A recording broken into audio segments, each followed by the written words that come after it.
ஒரு Swift desire ஒன்று போட்டிருக்கோம் பாருங்க. 2019 12வது மாதம் வண்டி,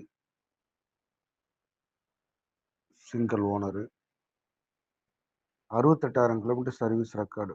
ஸ்விஃப்ட் டிசைர் டூரு வெறும் 68,000 சர்வீஸ் ரெக்கார்டு. அப்ரூவ்டு டேட்டோட இருக்குது. 2025 4ஆம் மாதம் வரைக்கும் வண்டி. 68,000 kilometre approved service record. 4 tyre புது டயர் போட்டிருக்கேன். பிரிஸ்டோன் புதுசு. வண்டியில் ஏற்கனவே பிரிஸ்டோன் இருந்தது, கால் பட்டுன்னு தூக்கி கைட்டு கிடாச்சிட்டு 4 டயர் புதுசு போட்டிருக்கேன். வண்டியில் எந்த ரீப்ளேஸ்மெண்ட் இருக்காது. 1 வருஷம் இன்சூரன்ஸ் போட்டிருக்கேன். ஐடி வேல்யூ 540 போட்டு ஒரு 15 நாள்லேருந்து 20 நாள் ஆகுது. புக்கு வந்து பர்மிட் சரண்டர் பண்ணி கையில் வச்சிருக்கிறேன். ரெடி கேஷ் வண்டி. வண்டி கடலூரில் பார்க்கணும். கடலூர்லேருந்து போய் கேட்கறலாம். யாராவது தேவைன்னா கான்டாக்ட் பண்ணுங்கள்.